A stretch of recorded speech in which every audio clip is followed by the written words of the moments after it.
I am Abigail Richards, 28 years old, and I watched my sister Eleanor nervously approach the hospital board meeting. 6 years ago, I was scheduled for emergency spinal surgery the same day as her college graduation. My parents chose her ceremony despite my tearful pleas. I woke up alone in recovery, scrolling through their celebratory photos while fighting excruciating pain. Now Eleanor has applied to work at Boston Memorial, where I am chief resident. She has no idea what awaits her here. If you're watching this right now, I can feel your blood pressure rising already. Family betrayal cuts deeper than any surgical knife I've ever used. Before I continue with how karma eventually came full circle in this hospital, I'd love to know where you're watching from. Drop your location in the comments below, hit that subscribe button if you've ever been the forgotten child in your family, and stay tuned to see how years of being second best finally led to the most satisfying moment of justice I never planned. Growing up in Portland, I was always the responsible older sister. From the time Eleanor was born when I was 2, our family dynamic was set in stone. I can still remember my mother rushing to Eleanor's crib at the slightest whimper while telling me to be a big girl whenever I needed comfort. This pattern only solidified as we grew older. My earliest memory of the favoritism was my 7th birthday. My parents had promised a small party at the local ice cream parlor with 5 friends. The morning of my birthday, Eleanor, then 5, decided she wanted to go to the Children's Museum instead. Within minutes, my carefully planned party was canceled. My friends' parents were called with apologies, and we spent my birthday following Eleanor around exhibits she wanted to see. When I cried in the bathroom, my father told me that making your sister happy should make you happy too. That was the day I learned my feelings came second. While Eleanor received elaborate birthday celebrations with custom cakes and dozens of friends, mine were often forgotten or postponed due to her dance recitals or school events. When I brought home straight A's, my accomplishments were expected and briefly acknowledged. When Eleanor managed to get B's, there were rewards and celebrations for her improvement. My passion for medicine began early. At 12, I received a children's anatomy book that I read until the pages wore thin.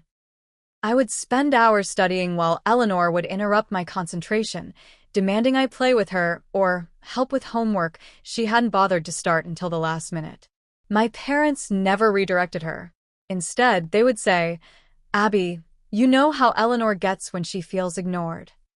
High school intensified the contrast. I joined science clubs, volunteered at the local hospital, and maintained perfect grades. I still remember the crushing disappointment when my parents missed my state science competition finals to attend Eleanor's dance recital preliminary round. She didn't even advance to finals, yet their absence at my event, where I won first place, was deemed necessary because Eleanor needs confidence boosters. The most telling incident came during my junior year. I had been saving for a prestigious summer medical program that would significantly boost my college applications. 2 weeks before the deposit was due, my parents sat me down and explained they had used my college fund to pay for Eleanor's last-minute acceptance to an exclusive European summer arts program. "You'll get scholarships anyway," my mother said dismissively. "Eleanor needs this opportunity for her development." I worked 2 part-time jobs to rebuild my savings while maintaining my grades and extracurriculars. Meanwhile, Eleanor's social media was filled with photos of her European adventure, always with captions thanking our parents for believing in her dreams. Family vacations were invariably planned around Eleanor's schedule and preferences. If she wanted the beach, we went to the beach, even though the sun triggered my migraines. If she wanted to skip a planned museum visit because she was not in the mood, the entire day's itinerary would shift to accommodate her. Throughout these years, I fought an internal battle between family loyalty and growing resentment.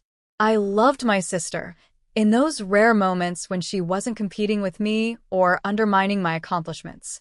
I wanted to believe my parents loved us equally, but simply didn't realize how their actions appeared.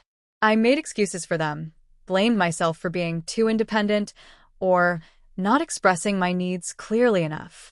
It was during my sophomore year of high school that my spinal issues began. Initially diagnosed as scoliosis, It progressed to include nerve compression that would sometimes leave me in debilitating pain. My parents often suggested I was exaggerating for attention when I couldn't participate in household chores, yet Eleanor was immediately taken to specialists for any minor ailment. Eleanor's competitive nature extended beyond parental attention. When I was accepted to the school newspaper, she suddenly developed an interest in journalism. When I began dating Michael from my chemistry class, she found reasons to join our study sessions, wearing revealing clothes and laughing excessively at his jokes. 2 weeks later, Michael confessed he thought Eleanor might be more his type. It was the first of several relationships undermined by my sister's interference. By graduation, I had been accepted to several prestigious universities with pre-med programs.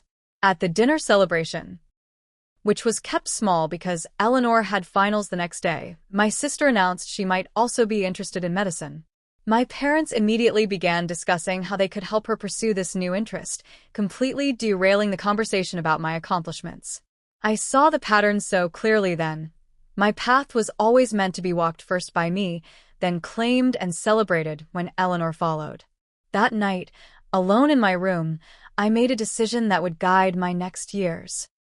I would continue to love my family, but I would no longer expect them to prioritize me. I would build my life with the understanding that I was, essentially, on my own. This realization was both heartbreaking and liberating. The responsibility of being the forgotten daughter had shaped me into someone fiercely independent and determined. These qualities would serve me well in the challenging years ahead, though I had no idea just how much I would need them. My undergraduate years passed in a blur of labs, exams, and clinical observations. I was accepted into a top-tier medical school on a partial scholarship, still working part-time to cover the remaining costs. Meanwhile, Eleanor had indeed followed me into pre-med for exactly 1 semester before switching to communications, then business, then finally settling on hospital administration, a field she described as like medicine but without all the gross stuff. Throughout these years, my spinal condition continued to worsen. The occasional sharp pains became more frequent, and I started experiencing numbness in my right leg. Between classes, I visited specialists who monitored the progression of what was now diagnosed as degenerative disc disease with nerve impingement. Each visit brought recommendations for surgery, which I continually postponed. Medical school was too important, the recovery time too lengthy. I managed with physical therapy, pain medication, and sheer determination. By my final year of medical school, I was excelling academically despite my health challenges.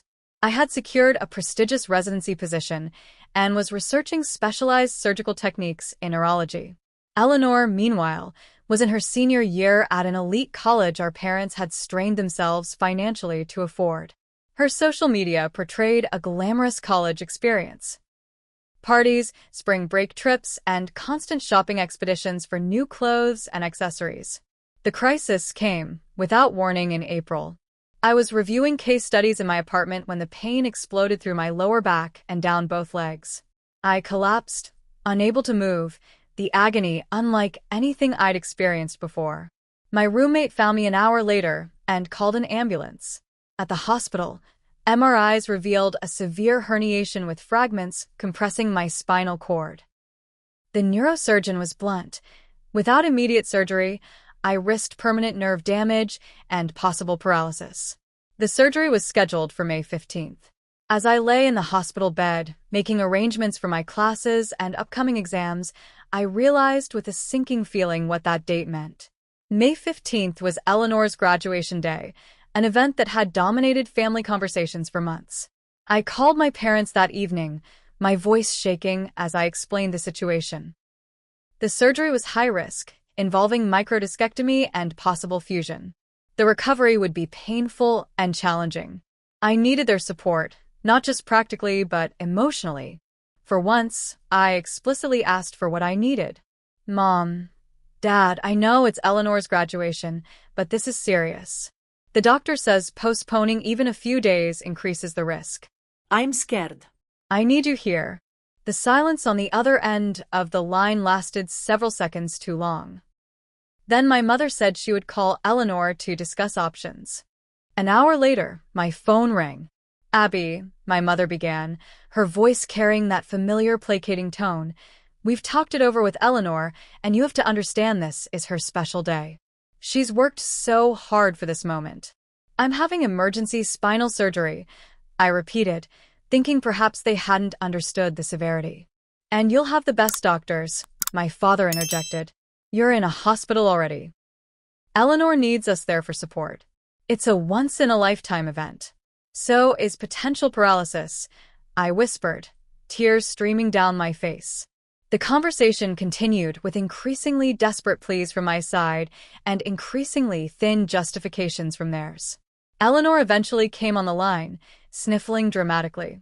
I can't believe you're trying to ruin my graduation, she said. You've always been jealous of any attention I get. Can't you reschedule it? Just a few days? I explained again that the surgery was emergency, not elective. The fragments could shift at any moment, causing irreversible damage. Well, I'm sorry about your back problem, Eleanor said dismissively, but my entire class is expecting Mom and Dad to be there. They've already booked the flights and hotel. What would it look like if they canceled now? The conversation ended with my parents' decision made. They would attend Eleanor's graduation. They promised to fly back immediately afterward to help with my recovery. I hung up the phone feeling a cold emptiness spread through me, more numbing than any anesthetic. The day before surgery, I called a friend from my study group who agreed to drive me to the hospital at 5 in the morning. I filled out all the paperwork alone, listing my roommate as my emergency contact. When the nurse asked if family would be coming, I simply shook my head, unable to form words around the lump in my throat. What my parents didn't know, what I hadn't had the emotional energy to explain, was that my surgery carried additional risks. My specific condition had created an unusual compression pattern that required the surgeon to work dangerously close to critical nerve bundles. The procedure estimated at 4 hours stretched to 7 due to complications. My blood pressure dropped dangerously low twice during the operation. The surgical team had to remove more disc material than anticipated, requiring a partial fusion that hadn't been in the original plan. I woke up in recovery, disoriented, and in excruciating pain. The anesthesiologist had warned me the pain would be significant, but nothing prepared me for the reality. As consciousness returned in waves, I became aware of two things: the searing fire along my spine and the empty chairs beside my bed. A nurse noticed I was awake and came to check my vitals. "Is anyone here for you, honey?" she asked, her eyes kind behind her mask. "No," I managed to whisper. "No one could make it." She frowned slightly, then squeezed my hand. "I'll check on you extra then." In the haze of pain medication, I reached for my phone on the side table. There were no missed calls from my parents, no text messages asking how the surgery had gone. Instead, my social media feed was flooded with their posts from Eleanor's graduation. My mother's caption read, "So proud of our beautiful graduate. The most special day for our family." Photos showed them beaming beside Eleanor in her cap and gown, at the ceremony, at the celebratory lunch afterward, at the evening party. Not a single mention of their other daughter fighting through a life-altering surgery alone. Eleanor had posted a selfie with my parents, captioned, "Best day ever with the people who matter most," as if my absence was not even worth acknowledging. As I scrolled through the images, a tear slid down my cheek and onto the hospital gown. That evening, as I drifted in and out of consciousness, I became aware of someone sitting beside my bed. Opening my eyes, I saw not my parents or sister, but the nurse from earlier. Her name tag read Rachel. Her shift had ended 2 hours ago, but she had stayed, concerned about the patient with no visitors. "You shouldn't be alone tonight," she said simply. "The first night after spinal surgery is the hardest." Rachel stayed for hours, helping me manage the pain spikes, talking to me about her own family when I needed distraction, and simply being present when I needed silence. When my parents finally called the next morning, full of stories about Eleanor's magical day and vague questions about my procedure, I let the call go to voicemail. Something fundamental had shifted. The thread connecting me to my family had not just frayed, it had severed completely. In that hospital room, with a spine newly pieced together with titanium and bone grafts, I made my second life-defining decision. I would rebuild my life, without them at its center. The pain of their absence had crystallized what years of favoritism had suggested. In their hierarchy of love, I would always come second. It was time to create a world where that was no longer true. Has someone in your family ever let you down when you needed them most? That moment in the recovery room was my breaking point. Sometimes I wonder how many of you have had to face a similar realization about the people who should have been there for you. Stick around to see how I rebuilt my life and career and the unexpected way my sister came crashing back into it years later. Recovery from spinal surgery is a special kind of hell. Each movement requires calculated precision. Pain becomes your constant companion, fluctuating between barely tolerable and utterly consuming.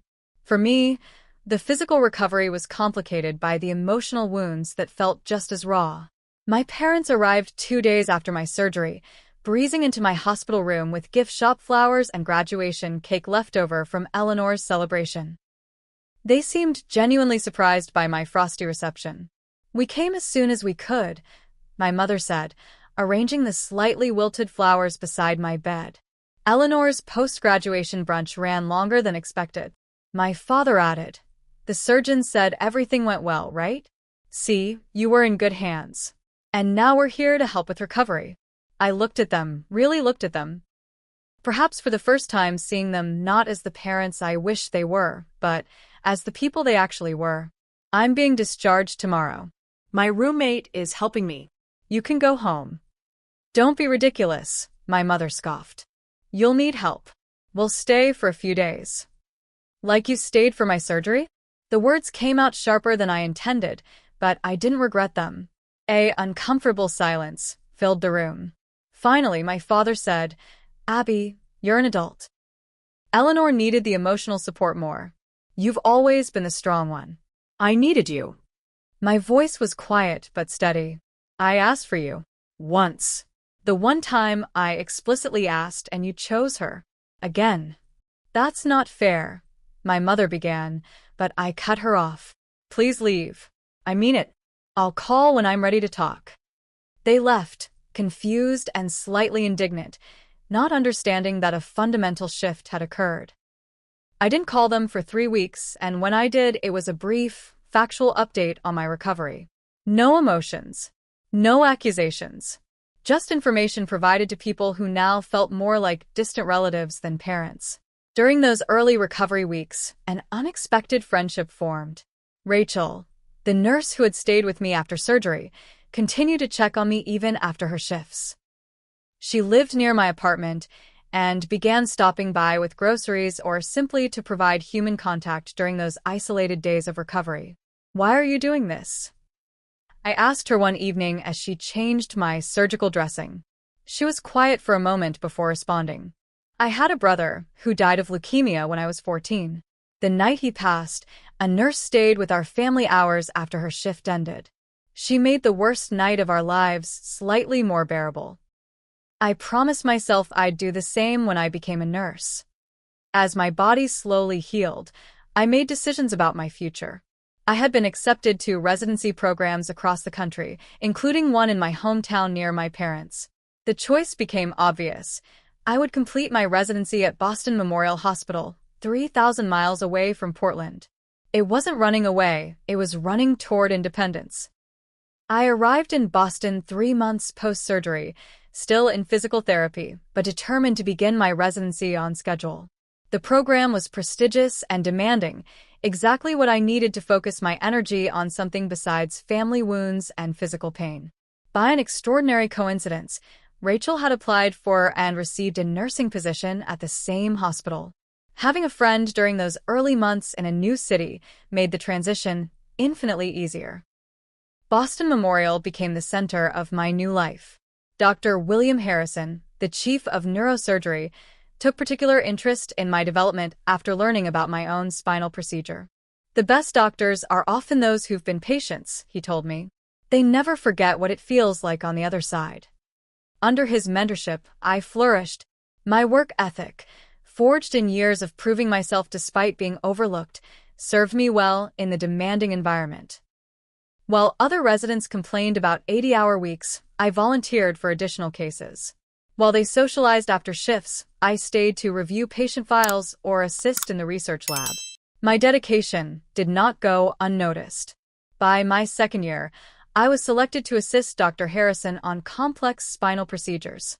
By my third year, I had published 2 research papers on innovative approaches to disc regeneration, drawing partially from my own experience.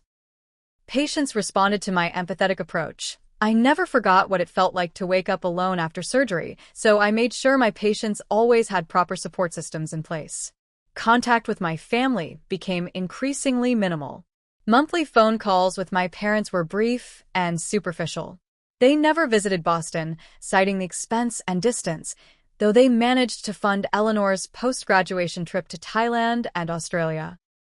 Eleanor herself rarely communicated directly with me, except to ask for money during her frequent periods of unemployment.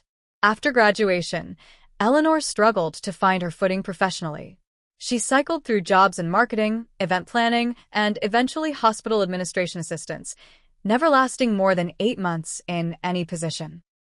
My parents continued to support her financially and emotionally, expressing disappointment in my cold attitude when I refused to help Eleanor network in the medical field. "She's your sister," my mother would say during our increasingly rare phone conversations. "Why can't you be more supportive?" I never explained that support runs both ways. I never detailed how Eleanor had not called once during my recovery, never acknowledged the severity of my surgery, never expressed anything resembling concern for my well-being. Instead, I simply established boundaries and maintained them with quiet determination. As my career accelerated, I developed a new support system. Rachel became my closest friend, her straightforward compassion a balm to my lingering trust issues. Dr. Harrison and his wife invited me to holiday meals, treating me like the daughter they never had. Other colleagues, Dr. Lisa Chun from cardiology, Dr. Marcus Wallace from emergency medicine, became my chosen family. For years into my residency, Boston Memorial faced a leadership crisis when several senior staff left for private practice. At 37, Dr. Harrison became the youngest hospital director in the institution's history.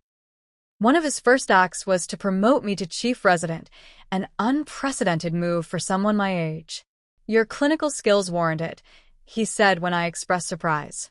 "But more importantly, your approach to patient care is transforming this department.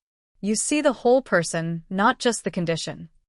The promotion came with increased responsibilities and visibility within the hospital. I developed protocols for pre-surgical patient support that were implemented hospital-wide. My research continued to gain attention in medical journals. For the first time, I felt fully seen and valued for my contributions. It was during this professional peak that I met Dr. James Carlton, an orthopedic surgeon who transferred from Chicago General. Our relationship developed slowly, built on mutual respect and shared dedication to our fields. When I finally told him about my family history, expecting the usual uncomfortable reaction, he simply took my hand and said, "Their loss is immeasurable." James understood boundaries in a way few people did. He never pushed for family reconciliations or suggested I should forgive and forget. Instead, he respected my careful approach to trust and vulnerability. 6 months into our relationship, he gave me a key to his apartment with the simple words, "No pressure, just an option when you want it." Meanwhile, my parents continued their pattern of Eleanor-centered existence. When she experienced a minor car accident, no injuries, just vehicle damage, they flew immediately to Portland to support her through the trauma. When I mentioned during a phone call that I was being considered for a prestigious fellowship, my mother changed the subject to Eleanor's new apartment. 5 years after my surgery, I received an unexpected call from my father. His voice sounded older, tired in a way I hadn't heard before. "Your mother and I are having some financial difficulties," he admitted after awkward small talk. The market downturn hit our retirement accounts hard.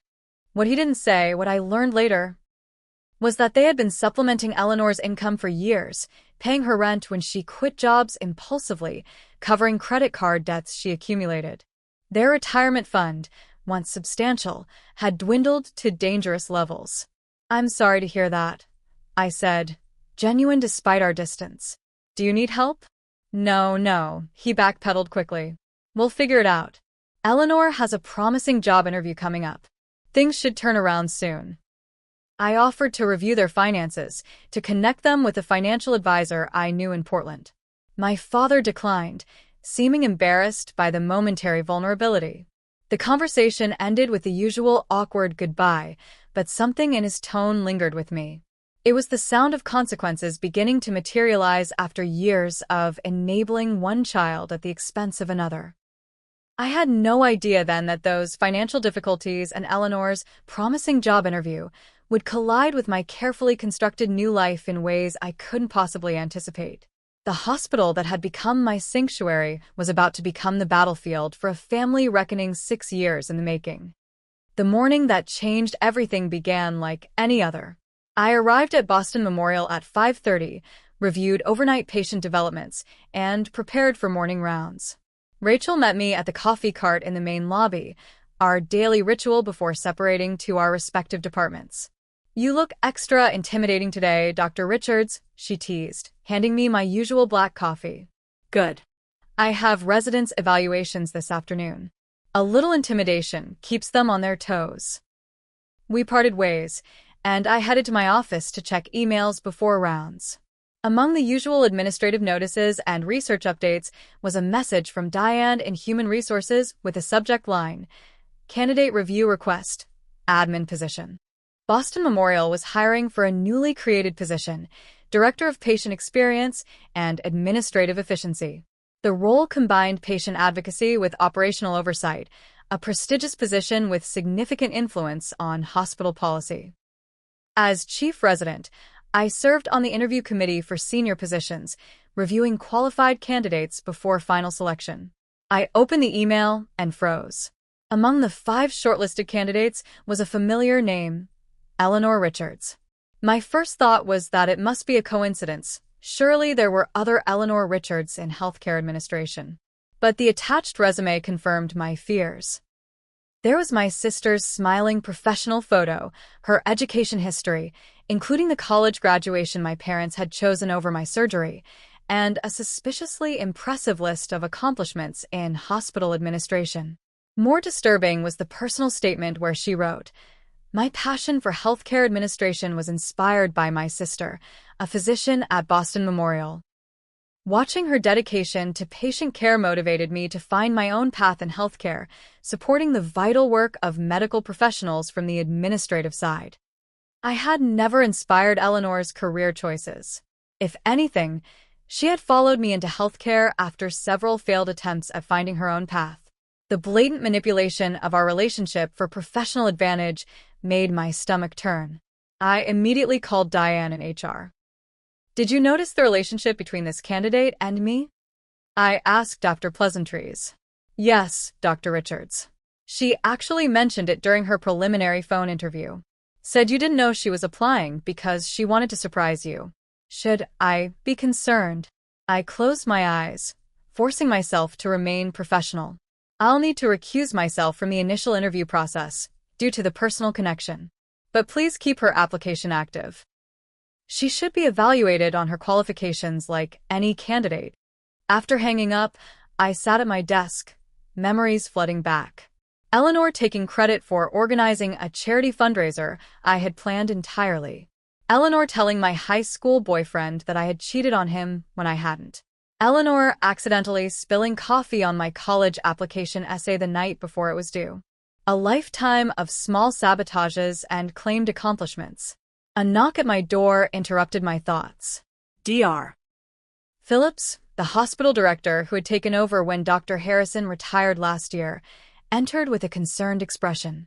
"Abigail, I just received an interesting call from HR about the administrative position." I nodded. "My sister. I was just about to come speak with you about it." He sat across from me. "This puts you in an awkward position. I understand you'll need to recuse yourself from the initial review." "Yes, that seems appropriate. However," he continued, "your assessment of candidates at the final stage is invaluable. The position works closely with surgical departments. Your perspective will be crucial for the final decision. I can be objective, I assured him, though uncertainty gnawed at me. I have no doubt. Your professionalism is well established. He paused. May I ask, will this create any personal complications? Family working together can be challenging in the best circumstances. I considered my words carefully. Dr. Phillips, my sister, and I are not close. I hadn't heard she was applying for this position, which suggests she didn't feel it necessary to discuss it with me first. He nodded thoughtfully. I see.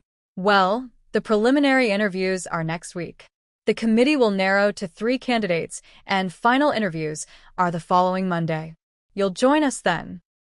After he left, I tried to focus on patient files, but my mind kept returning to Eleanor's application.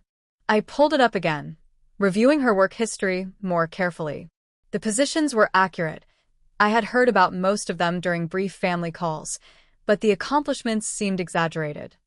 Increased departmental efficiency by 35% at a job she'd held for only 5 months. Developed innovative patient satisfaction protocols at another position she'd complained was mind-numbingly boring. My office phone rang again. It was the main reception desk. Dr. Richards, there's a visitor here for you. And Eleanor Richards? She doesn't have an appointment, but insists you'll want to see her. My heart rate accelerated. I'll be right down. In the 6 years since my surgery, I had seen Eleanor only twice, brief, awkward encounters during rare visits home for holidays. Now she stood in our hospital lobby, designer handbag over her arm, hair perfectly styled, looking completely out of place among the medical staff rushing past. Surprise, she exclaimed when she saw me, arms outstretched as if expecting a hug. When I didn't move forward, she dropped her arms with a slight pout. Well, that's a chilly reception for your only sister. Eleanor, this is unexpected. My voice remained professionally neutral. I'm between patient consultations. What brings you to Boston? My interview, of course. Didn't HR tell you? I'm up for the new administrative position. She looked around the lobby with evaluating eyes. Nice place. Bigger than I expected. They informed me this morning. You might have mentioned it yourself before applying. She waved dismissively. I wanted it to be a surprise. Can you imagine? The Richard sisters taking over Boston Memorial together. She linked her arm through mine as if we were co-conspirators. We should grab lunch. I want all the inside information before my interview. I carefully extricated my arm. I have surgery scheduled in 30 minutes, and it would be inappropriate for me to provide inside information about a position you're interviewing for. Her smile faltered. Come on, Abby. Don't be so serious. It's not like I'm asking for the interview questions. Just some general tips about the hospital culture, what they're looking for. Sister stuff. I serve on the hiring committee, Eleanor. Any advice beyond what's available to all candidates would be unethical. But you're my sister, she said, as if this fact alone should override professional ethics. Which is why I've recused myself from your initial interview. Her expression hardened. Seriously? I thought you'd be excited. We could finally be close again, working together. When were we ever close? The question slipped out before I could stop it. Eleanor rolled her eyes. Don't start with a childhood rivalry thing again. We were kids. It's ancient history. I took a deep breath. My office isn't the place for this conversation. Why don't we meet after my surgery? Around 4?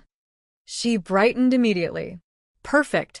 I'll go shopping downtown and come back. Your office or the cafeteria? My office. 2nd floor, East Wing, room 2340.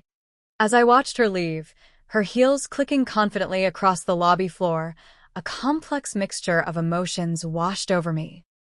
Anger at her presumption, anxiety about the potential workplace complication, and underneath it all, a small, unwelcome flicker of the old pain, the automatic sense that somehow, once again, Eleanor would find a way to insert herself into the life I had carefully built without her.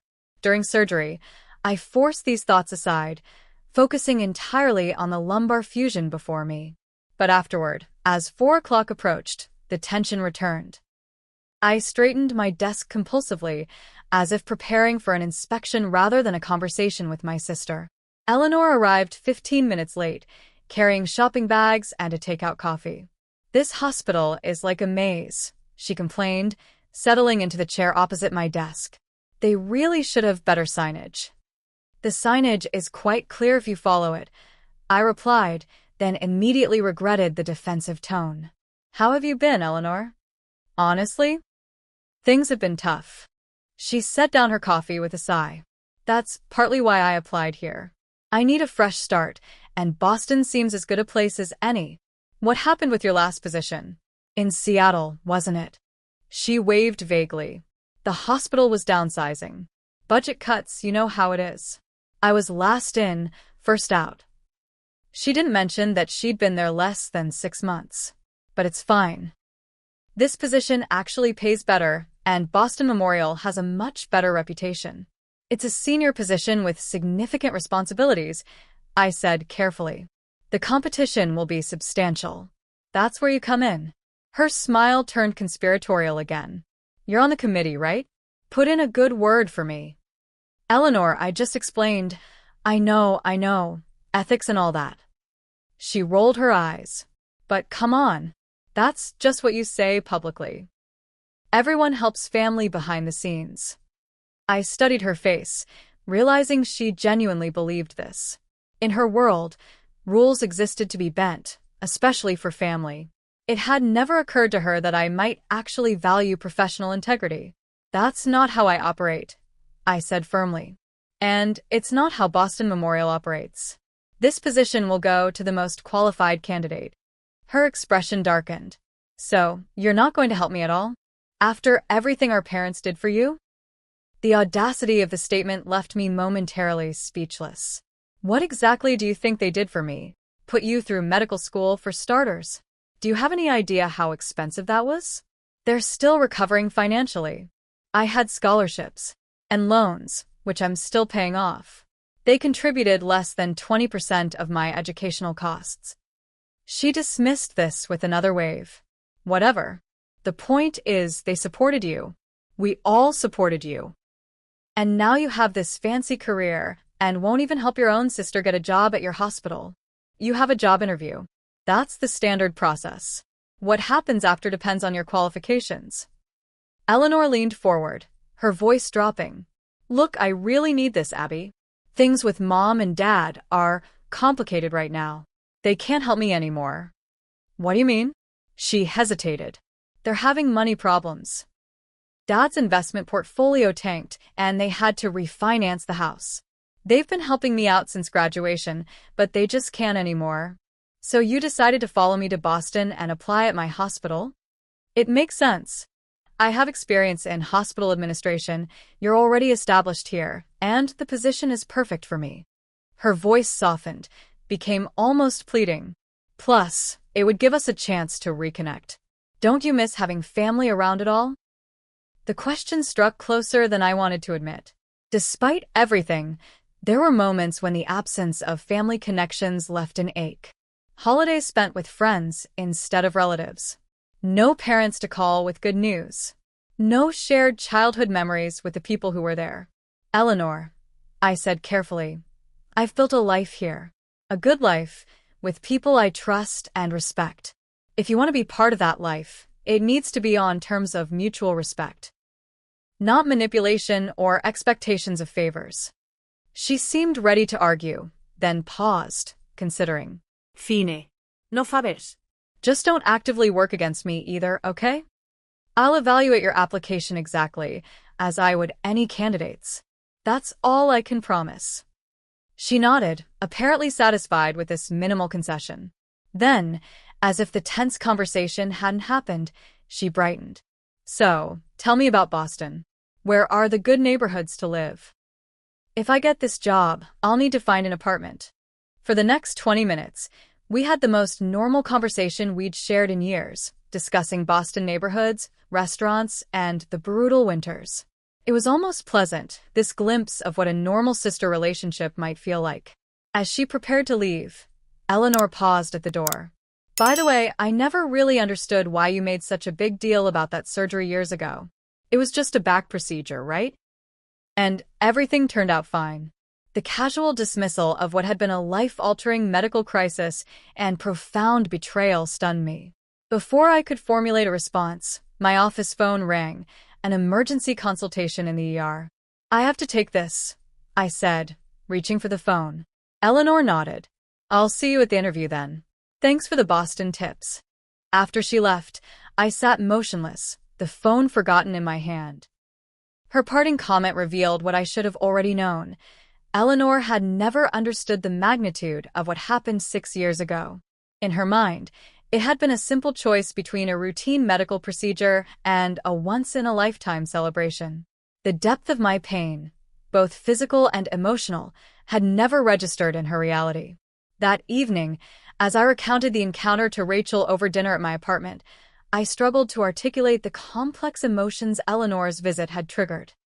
"She wants the job because she's broke and our parents can't support her anymore," I explained. "But she genuinely seems to think working together would somehow fix our relationship, as if proximity alone could erase years of history." Rachel, who had heard the full story of my surgery and family abandonment years ago, shook her head. "She still doesn't get it, does she? About the surgery? She called it just a back procedure before leaving my office. Said she didn't understand why I made such a big deal about it." Rachel's expression hardened. "You nearly died on that table, Abby. Your BP crashed twice. I remember watching the monitors and thinking we might lose you." "She doesn't know that part. None of them do. I never told them about the complications. Maybe it's time they knew." I considered this as I absently twisted my wineglass stem. What would be the point? It wouldn't change what happened. "No," Rachel agreed, "but it might change how they understand what happened. Sometimes people need the full picture before they can truly grasp the impact of their actions." Her words stayed with me as I prepared for bed that night. For years, I had protected my family from the full truth of that day, not to spare them pain, but because I had deemed them unworthy of sharing in mine. Now I wondered if that silence had only reinforced their dismissal of my experience. As I drifted toward sleep, my phone chimed with a text from Eleanor. "Interview prep tomorrow. Wish me luck. P.S. If I get this job, we should totally be roommates to save on rent." The casual presumptuousness of the message made me laugh despite myself. Some things never changed. Eleanor would always see the world as adjusting to accommodate her desires, never the other way around. The question now was whether there was any place for her in the life I had so carefully constructed without her. Have you ever had someone from your past suddenly reappear, expecting to pick up where things left off, completely oblivious to how much you've changed? Eleanor walking into my hospital felt like worlds colliding. If you're finding this family drama all too familiar, take a second to hit that like button and subscribe. I'm still learning how to navigate these situations, and honestly, knowing I'm not alone in these complicated family dynamics really helps. The story gets even more intense from here. Wait until you see what happened when she actually interviewed for the position. The day of Eleanor's final interview arrived with an unseasonable heat wave blanketing Boston. I dressed with particular care that morning, a tailored navy suit, minimal jewelry, hair pulled back in a sleek bun. The formal armor was as much for my emotional protection as for professional appearance. The interview committee consisted of 5 members: Dr. Phillips, the hospital director; Diane from Human Resources; Dr. Patel, Chief of Internal Medicine; Marcus, the outgoing Director of Patient Services; and myself. We would interview 3 final candidates, deliberate, and make our decision by end of day. I arrived early to review the candidate files one last time. Eleanor's application had advanced through the preliminary round, legitimately, according to Diane. She interviewed very well, Diane had told me. Personable, confident, with creative ideas for patient experience improvements. The other 2 finalists were Michael Thornton, with 15 years of healthcare administration experience, and Zara Mahmood, whose innovative patient advocacy program at Johns Hopkins had received national recognition. Both were significantly more qualified than Eleanor on paper. At precisely 9:30, Diane escorted Eleanor into the conference room. My sister had clearly invested in her interview appearance. Her charcoal gray suit was designer quality, her hair and makeup flawless. She carried herself with practiced confidence as she shook hands with each committee member, saving me for last. "Dr. Richards," she said formally, though I caught the tiny smirk at the corner of her mouth. "Thank you for this opportunity." "Ms. Richards," I replied with equal formality. "Please have a seat." Dr. Phillips led the initial questioning about her professional background and management philosophy. Eleanor answered smoothly, her responses well-rehearsed, without sounding robotic. She was good, better than I had expected. The charisma that had always drawn people to her worked effectively in this setting. Dr. Patel asked about her experience with physician relations, a key aspect of the position. Eleanor's answer included an anecdote about resolving conflict between administrative and medical staff at her previous hospital, a story I strongly suspected was embellished, if not entirely fabricated. When my turn came, I maintained strict professional neutrality. Ms. Richards, this position requires a deep understanding of patient needs during vulnerable moments. Can you describe your approach to ensuring administrative efficiency doesn't compromise compassionate care? Eleanor's eyes met mine briefly before she launched into her answer. My approach is actually inspired by personal experience, she began. My sister, Dr. Richards here, showed me from an early age how important the human element is in medicine. Watching her medical journey and dedication to patients taught me that behind every medical chart is a person with fears, hopes, and needs beyond the clinical. The appropriation of my life experience, particularly from someone who had been notably absent during my most vulnerable medical moment, was breathtaking in its audacity. I maintained my neutral expression as she continued. In my previous role at Seattle Presbyterian, I implemented a patient feedback system that increased satisfaction scores by 28%. The key was listening, really listening to what patients experienced and then making actionable changes based on their input. I nodded, then asked my follow-up. Could you walk us through how you would handle a situation where a patient has experienced a significant medical complication and feels their concerns are being dismissed by medical staff? It was a standard question for the position, but Eleanor seemed to read personal subtext into it. She hesitated before answering. I would first ensure the patient feels heard. Validation is crucial when someone is suffering. Her voice took on a rehearsed empathy that rang hollow to my ears. Then I would facilitate communication between the patient and medical team, documenting concerns and following up to ensure resolution. No patient should ever feel abandoned during a medical crisis. The irony of her answer was not lost on me, but I simply thanked her and yielded to the next questioner. The remainder of the interview proceeded without incident. Eleanor performed well, though I noticed Dr. Phillips watching me carefully during some of her more grandiose claims about past accomplishments. As the interview concluded, Dr. Phillips thanked Eleanor and informed her we would be making our decision by end of day. Diane escorted her out to the waiting area while the committee took a short break before the next candidate. "Impressive young woman," Dr. Patel commented as we gathered our notes. "Perhaps a bit light on experience compared to the others, but very polished." Dr. Phillips glanced at me. "Dr. Richards, any insights you'd care to share at this point?" "I'll reserve my assessment until we've seen all candidates," I replied professionally. As disclosed earlier, Ms. Richards is my sister, so I'm being particularly careful to evaluate her objectively. He nodded, respecting my discretion, and we prepared for the next interview.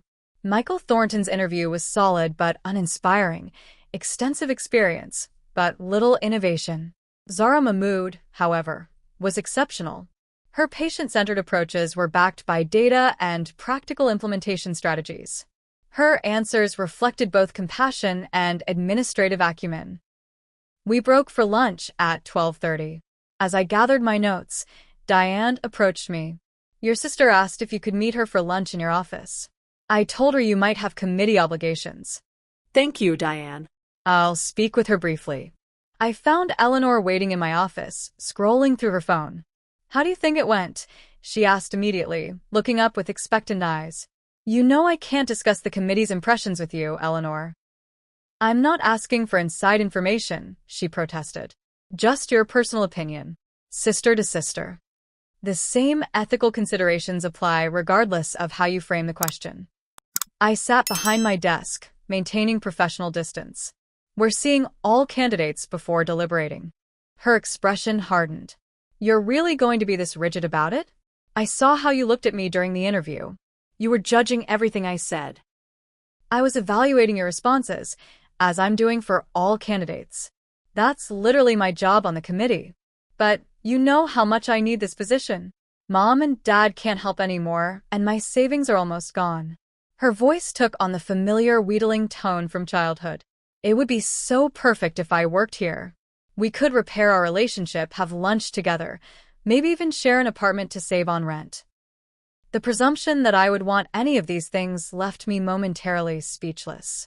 Eleanor, if you get this position, and that's a significant if, our professional relationship would need to remain exactly that, professional. I have no interest in being roommates or forcing a personal relationship that doesn't exist. Why are you so cold? She demanded, hurt transforming quickly to anger. What did I ever do to you that was so terrible? The question, so genuine in its obliviousness, ignited something in me. You really don't know? I asked quietly. Is this still about that graduation thing? My God, Abby, that was 6 years ago. It was back surgery, not brain surgery. You recovered fine. It wasn't back surgery. It was emergency spinal surgery for cord compression that could have left me paralyzed. My voice remained calm despite the emotion rising within me. And I didn't recover fine. I had major complications during the procedure. My blood pressure crashed twice. They had to do more extensive fusion than planned. I spent 8 weeks in excruciating pain, unable to even use the bathroom without assistance. Eleanor's expression flickered between dismissal and uncertainty. But Mom and Dad said it was routine. They said you were being dramatic about needing them there. Did you ever ask the doctors? Did you ever call me, even once, during my recovery to check how I was doing? I was busy with graduation events and then job hunting. Besides, you seemed fine when I saw you at Christmas. 6 months later, after intensive physical therapy and pain management, Eleanor crossed her arms defensively. Everyone has surgeries, Abby. Life goes on. My graduation was a once-in-a-lifetime event. So, was nearly dying on an operating table while my family posed for graduation photos. The bluntness of my statement finally seemed to penetrate. Eleanor's perfect composure slipped, her eyes widening. What do you mean, nearly dying? Before I could respond, a knock at my door interrupted us. Rachel poked her head in, her expression apologetic. Sorry to interrupt, Dr. Richards, but we have an emergency in room 412. The post-op spinal fusion patient is experiencing severe hypotension and possible cord compression symptoms. I'll be right there. I stood quickly, gathering my stethoscope. Eleanor remained seated. We're not finished discussing this. Yes, we are. Medical emergency trumps family drama. Always has, always will. As I moved toward the door, Rachel's gaze fell on Eleanor, her expression changing from professional neutrality to recognition, then something harder. You're Eleanor, she said, the statement flat and uninflected. Eleanor looked surprised. Yes. Do I know you? No, Rachel replied. But I know you. I was Abby's recovery nurse after her surgery. The one your family skipped to attend her graduation. Eleanor's mouth opened slightly in surprise. You were? I stayed with her after my shift ended, because she had no one. No family. No visitors. Just a terrified 22-year-old alone after major surgery, with post-operative complications. Rachel's voice remained professional but carried unmistakable judgment. I've worked in neurosurgical recovery for 12 years. I know the difference between routine procedures and life-threatening emergencies. Your sister's surgery was the latter. Eleanor looked from Rachel to me, confusion evident on her face. Abby never told us there were complications. Would it have mattered? I asked simply, then turned to Rachel. Let's go check on our patient. As we hurried down the hallway toward room 412, Rachel glanced at me. Sorry if I overstepped. You didn't, I assured her. It's probably the first time she's heard the truth about that day from someone she can't dismiss as being dramatic. The patient in 412 required immediate intervention, a situation eerily similar to my own post-operative complications years earlier. For the next 2 hours, I focused entirely on stabilizing him, the interview committee and Eleanor temporarily forgotten. By the time we had resolved the crisis, it was nearly 3 o'clock, time for the committee's deliberation. I hurried back to the conference room, apologizing for my absence. Medical emergencies take priority. Dr. Phillips said understandingly. We reviewed Ms. Mahmood's references while waiting. Very impressive. The deliberation process was thorough and objective. Each candidate's qualifications, interview performance, and references were discussed in detail. When Eleanor's application came under review, I forced myself to evaluate her candidacy with the same clinical detachment I would apply to any medical case. Ms. Richards presents well and has creative ideas for patient experience improvements, I noted. However, her actual experience is limited compared to the other candidates, and some of her claimed accomplishments seem difficult to verify. Dr. Patel nodded in agreement. I had the same impression. Her answers about physician relations seemed rehearsed rather than drawn from genuine experience. Diane consulted her notes. Her references were positive, but somewhat vague about specific contributions. Dr. Phillips summarized the discussion. It appears Ms. Richards has potential but lacks the substantial experience this position requires. Are we in agreement that she's third among our candidates? The committee unanimously placed Eleanor third, with Zara Mahmood the clear first choice and Michael Thornton second. By 4:30, the decision was official. The position would be offered to Zara, with Michael as backup if she declined. As the meeting concluded, Diane prepared to inform the candidates. Would you prefer I speak with your sister, Dr. Richards? Given the personal connection? No, I said firmly. Please treat her exactly as you would any candidate. Professional courtesy requires no more and no less. I returned to my office to complete patient notes, emotionally drained from the day's events. 20 minutes later, my office door burst open without a knock. Eleanor stormed in, face flushed with anger. You sabotaged me, she accused, voice rising. After everything I told you about needing this job, I remained seated, maintaining my composure. The committee made its decision based on qualifications and experience. Ms. Mahmood was the most qualified candidate by significant margins. But I'm your sister. That should count for something.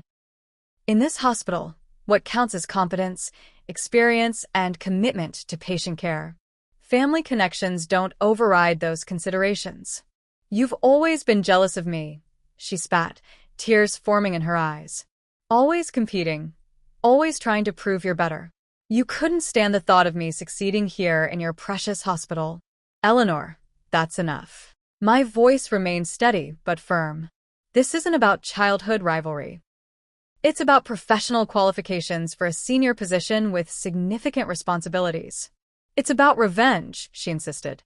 For that stupid surgery. For graduation. You're still punishing me for something that wasn't even my fault. No one is punishing you.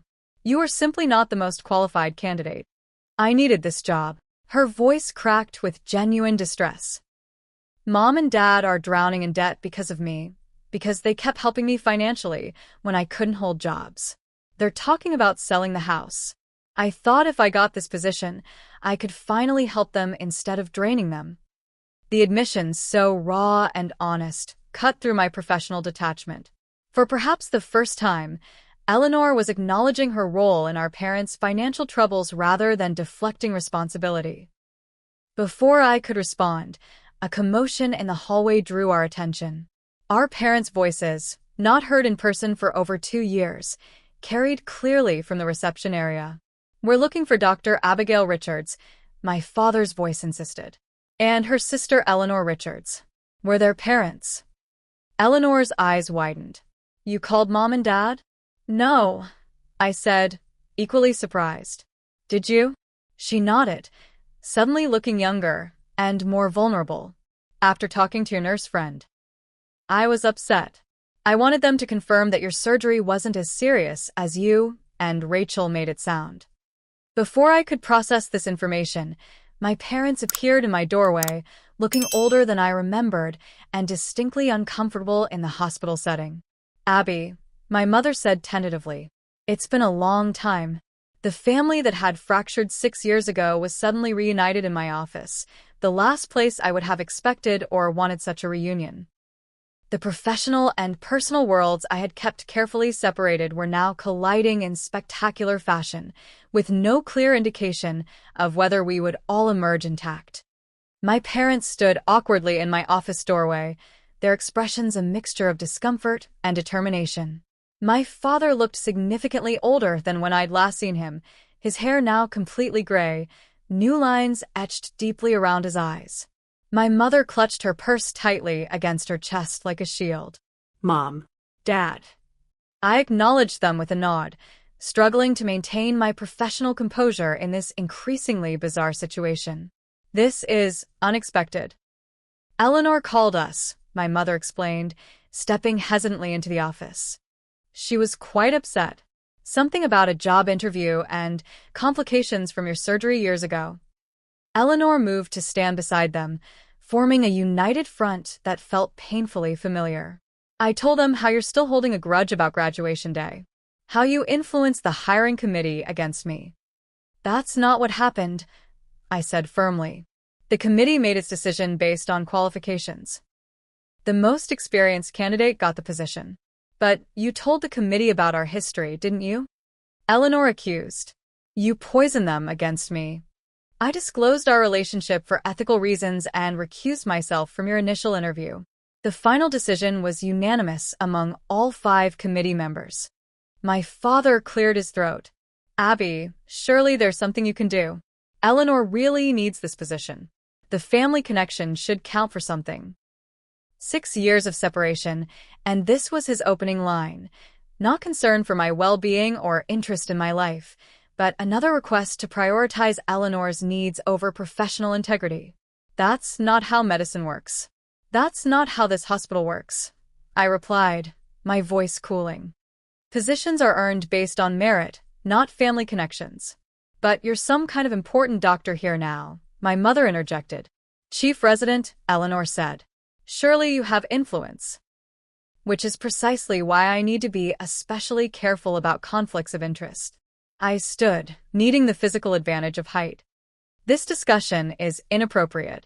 My office is not the place for family matters, and I have patients who need my attention. Always the patients, my mother muttered. Always something more important than family. The irony of her statement was so profound, I nearly laughed. Yes, patients with spinal cord compression do take priority over family drama. Especially when that family couldn't be bothered to support their daughter through life-threatening surgery. Life-threatening. My father's expression shifted from entitlement to confusion. The doctors told us it was a straightforward disc procedure.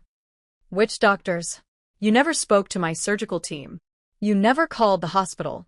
You never even checked if I survived the procedure. A tense silence followed this statement. My mother looked to Eleanor, who shifted uncomfortably. That nurse, Rachel.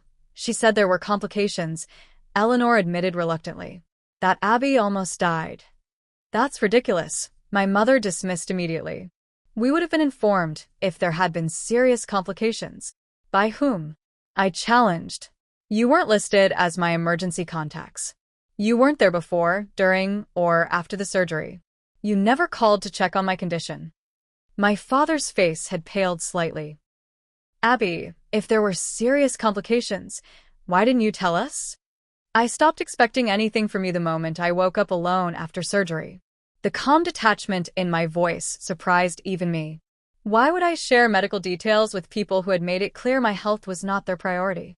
Before they could respond, a knock at the door interrupted our conversation. Dr. Phillips entered, his expression shifting from professional to concerned as he registered the tense family tableau. Dr. Richards, I apologize for interrupting. I wanted to discuss the Johnson case, but I can come back. No need, Dr. Phillips. My family was just leaving. I gestured toward the door. Actually, Eleanor interjected, we're discussing the administrative position. There seem to have been some irregularities in the selection process due to personal bias. Dr. Phillips raised an eyebrow, looking between Eleanor and me. Ms. Richards, the selection process was conducted with complete transparency and professionalism. Dr. Richards properly disclosed your relationship and took appropriate steps to ensure fairness. But she influenced the final decision, Eleanor insisted. She used her position to punish me for something that happened years ago. That's a serious accusation, Dr. Phillips replied, his tone cooling. And completely unfounded based on what I observed in our deliberations. Dr. Richards was notably objective in her assessment, focusing solely on professional qualifications. My mother stepped forward. Dr. Phillips, we're Eleanor's parents. Surely you understand that families should help each other in these situations. Abby has achieved such success here. Surely she could have ensured her sister received the same opportunity. Dr. Philip's expression remained professionally neutral, but I caught the slight narrowing of his eyes. Mrs. Richards, Boston Memorial has built its reputation on excellence and integrity. We hire based on merit, not family connections. That approach is why your daughter Abigail has succeeded here, because of her exceptional skills and dedication, not because of who she knows. A slow flush crept up my mother's neck.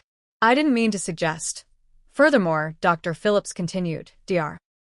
Richards is one of our most valued physicians precisely because of her ethical standards. Any attempt to influence hiring decisions based on personal relationships would be a disservice to this institution and the patients we serve. The clear defense of my professional integrity, something my family had never prioritized, was unexpectedly moving.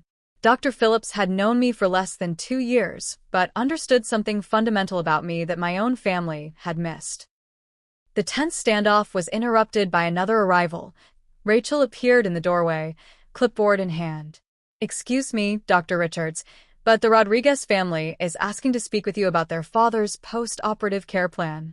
As Rachel entered, her gaze fell on my parents, recognition flickering in her eyes. She had seen their photos during our friendship, heard stories about them over years of conversations. My mother noticed the recognition. Do we know you? Rachel straightened her shoulders. No, Mrs. Richards, you don't know me. But I know you, or at least I know of you.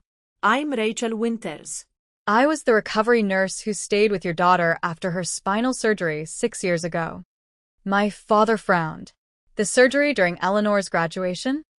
Yes, Rachel confirmed, her professional demeanor tinged with barely concealed judgment. I stayed with Abby for hours after my shift ended because she had no family present.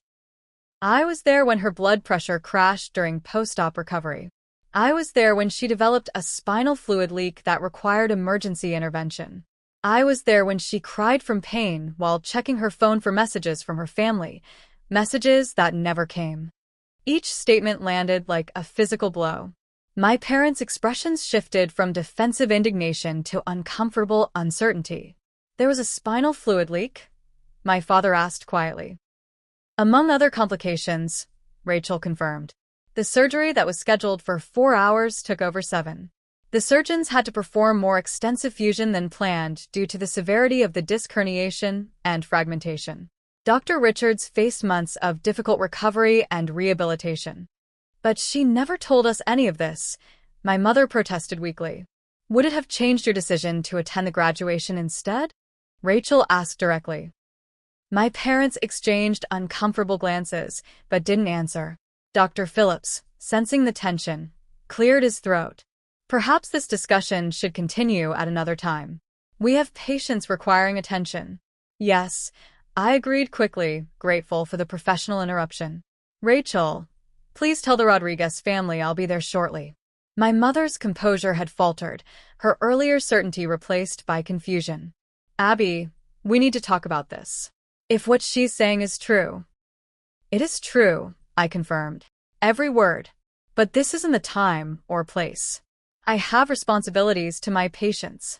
Always the patients, my mother repeated, but this time without the dismissive edge. Instead, Her voice carried something closer to realization.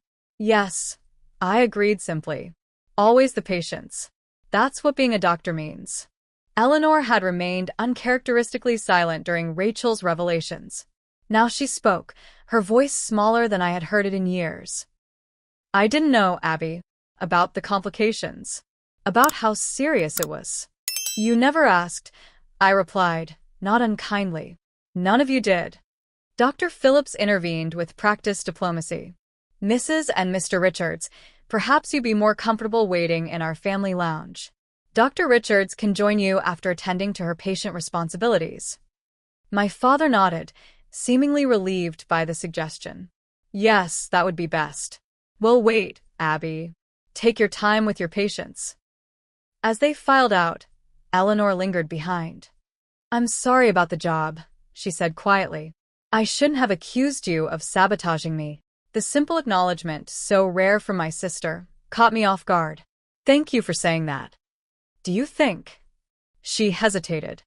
Do you think there might be other positions here I'd be qualified for? Something entry-level, maybe? The question revealed a vulnerability I wasn't accustomed to seeing in Eleanor. For perhaps the first time, she was approaching me without entitlement or manipulation, just a straightforward request for help. There might be, I conceded. Patient relations has several coordinator positions open. They require less experience, but still involve improving patient experience. Hope flickered across her face. Would you be willing to tell me about them? Not pull strings, just information. I can do that, I agreed cautiously. But not today. I really do need to see the Rodriguez family now. She nodded, accepting the boundary without argument, another first. I understand. Patience first. As she left to join our parents, Rachel raised an eyebrow at me. The Rodriguez family can wait 5 more minutes if you need a moment. I smiled gratefully at my friend. Thank you for everything. For being here today, for what you said to my family. For staying with me 6 years ago. That's what real family does, she replied simply. They show up when it matters. The truth of her statement resonated deeply. My parents and Eleanor were my family by blood, but Rachel and Dr. Phillips and my colleagues who respected my work, they were the family I had chosen, the people who had proven their commitment through actions rather than obligations. I took a deep breath, centering myself before facing the Rodriguez family. The professional and personal worlds I had kept separate for so long had collided today, but perhaps not as disastrously as I had feared. The truth about my surgery had finally emerged. My family had been confronted with the reality of their choices and their consequences.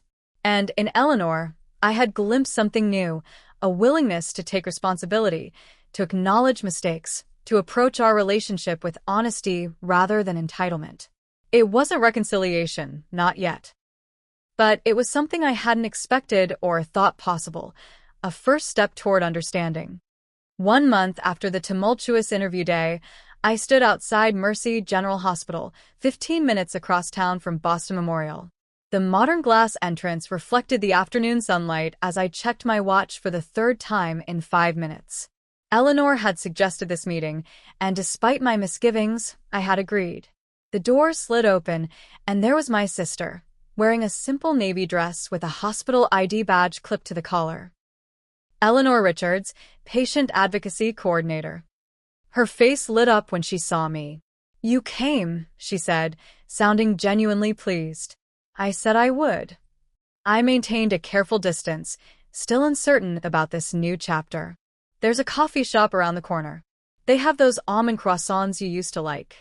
The fact that she remembered this small detail, a preference from years ago, surprised me.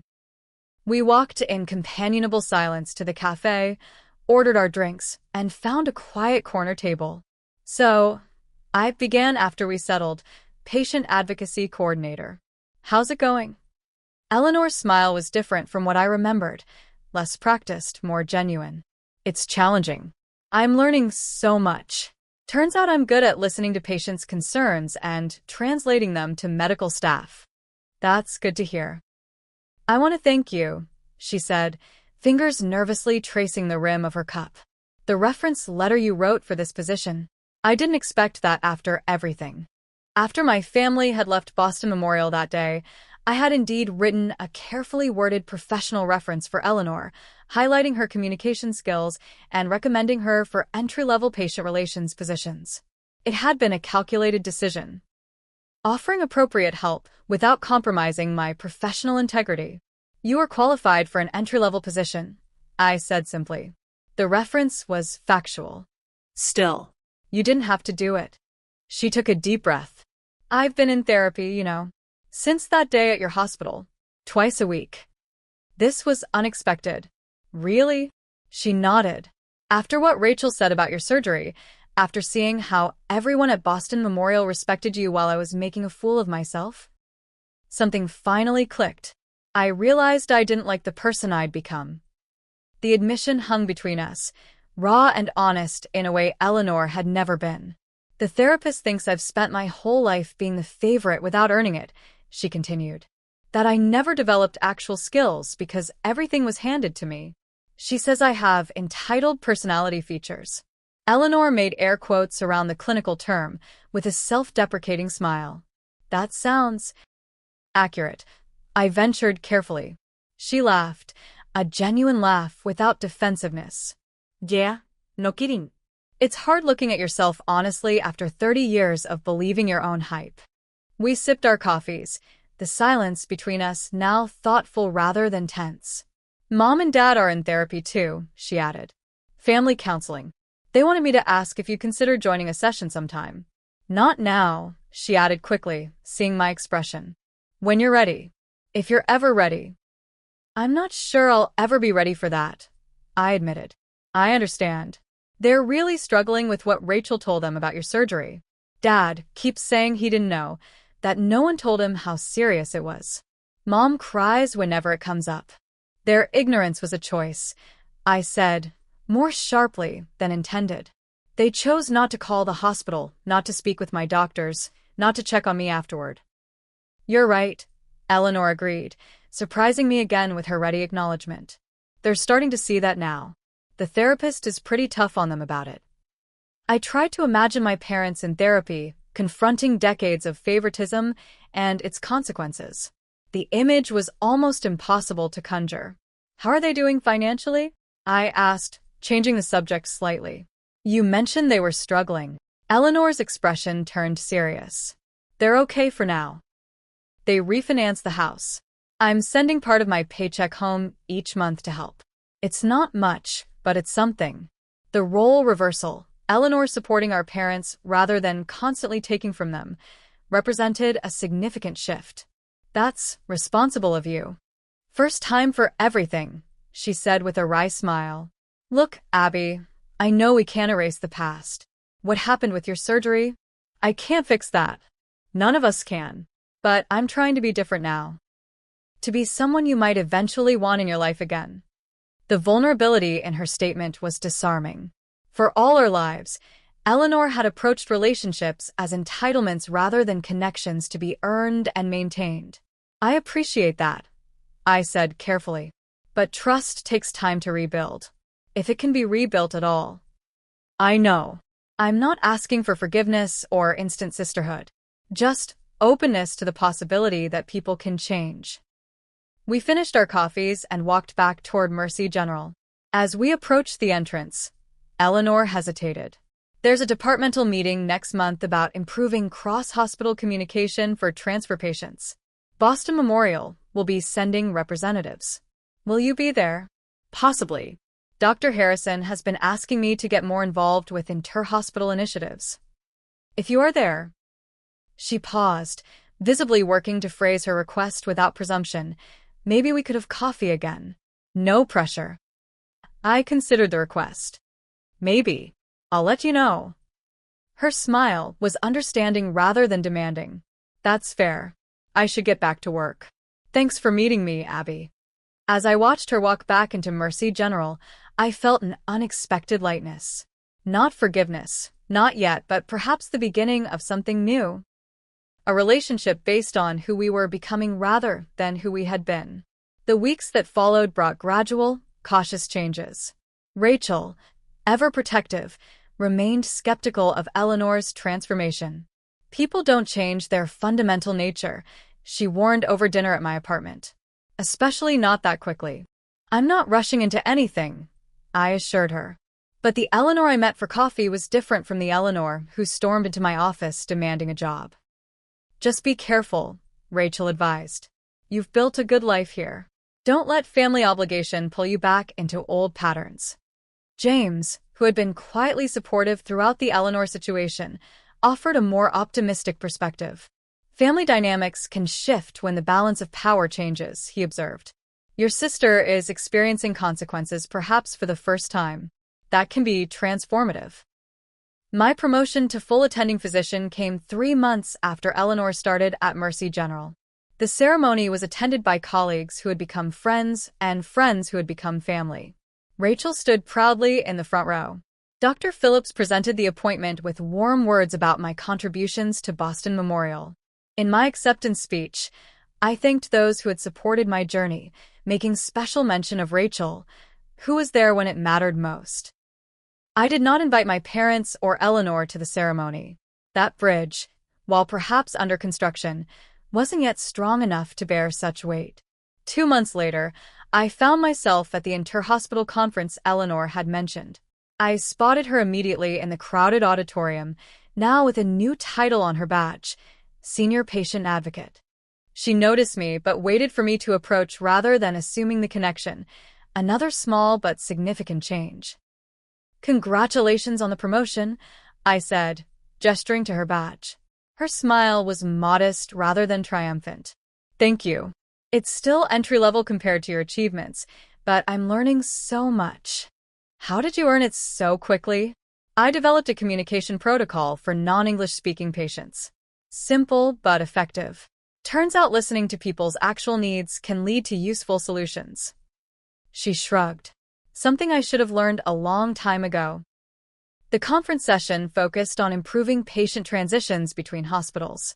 During the discussion period, I observed Eleanor handling a challenging question from a surgeon with impressive poise and thoughtfulness. She spoke about patient dignity during transfers, citing research rather than relying on charm or deflection. The Eleanor I had known would have used her personality to navigate the challenge. This Eleanor used preparation and knowledge. Afterward, we shared another coffee.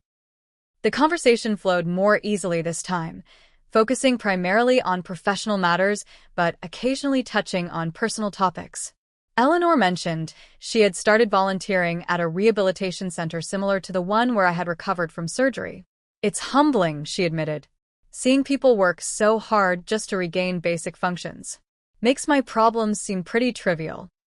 "That's good perspective," I agreed.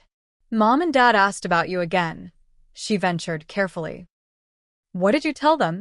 "The truth. That you're doing extraordinarily well professionally.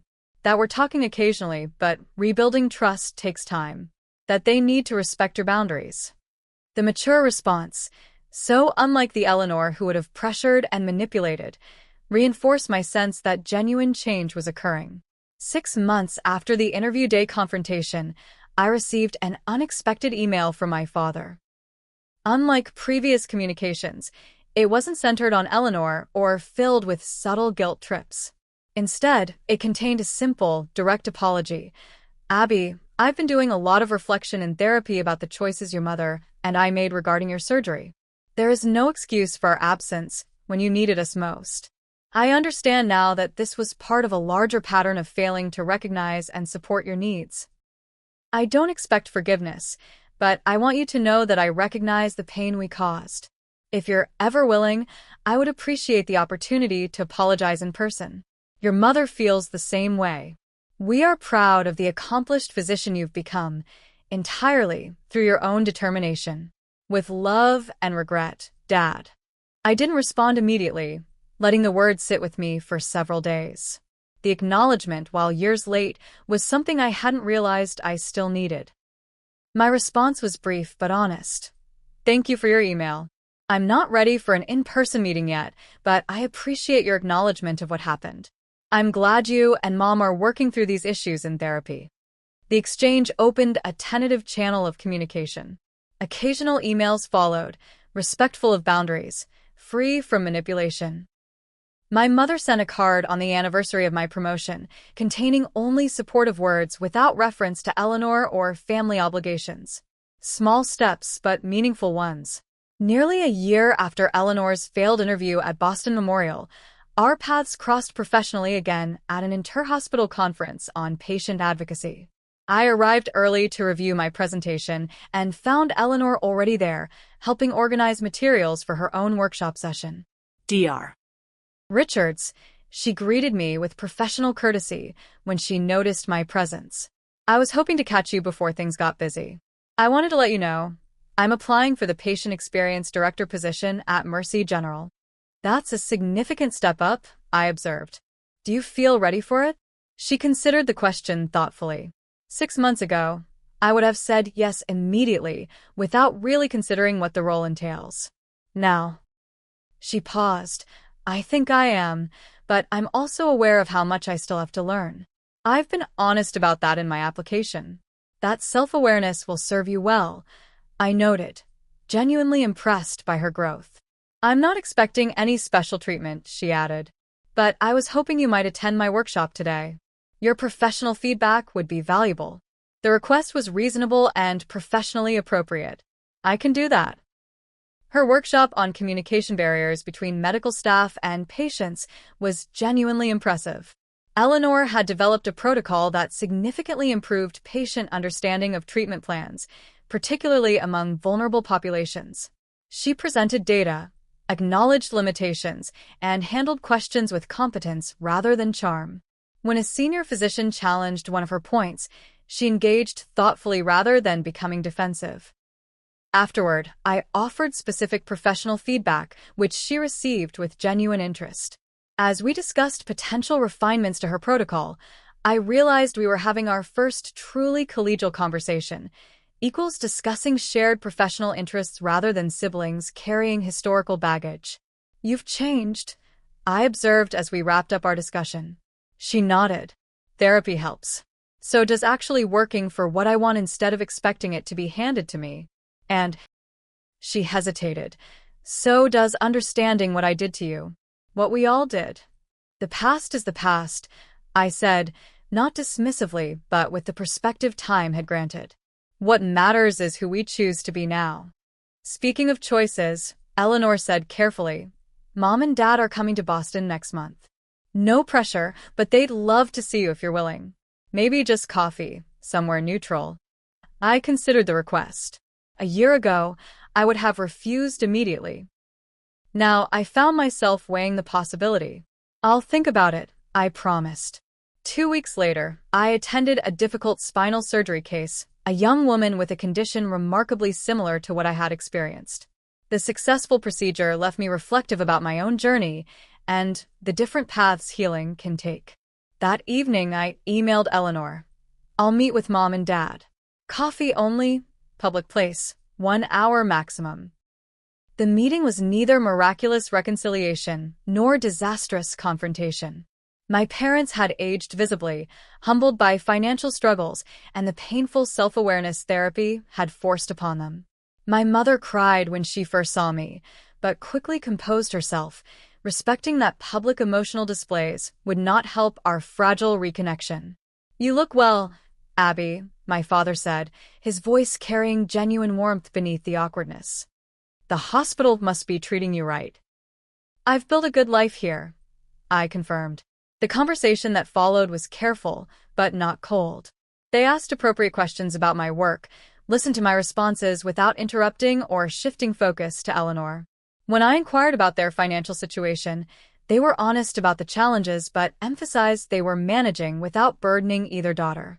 Eleanor has been helping us understand where we went wrong, my mother admitted quietly. Not just with your surgery, but throughout your childhood. The therapist calls it golden child syndrome. We didn't realize the damage we were doing to both of you. To both of us? I asked, surprised by the inclusion. My father nodded. Eleanor never developed resilience or self-sufficiency because we sheltered her from consequences. And you? His voice faltered slightly. You never felt secure in our love because we made it conditional on independence and achievement. The insight. painful but accurate, suggested their therapy was more substantial than I had assumed. As the hour concluded, my mother asked hesitantly, "Could we do this again sometime?" "No pressure, only if you're comfortable." "Maybe," I replied honestly. "Let's see how it goes." The tentative reconnection with my parents paralleled Eleanor's continued growth.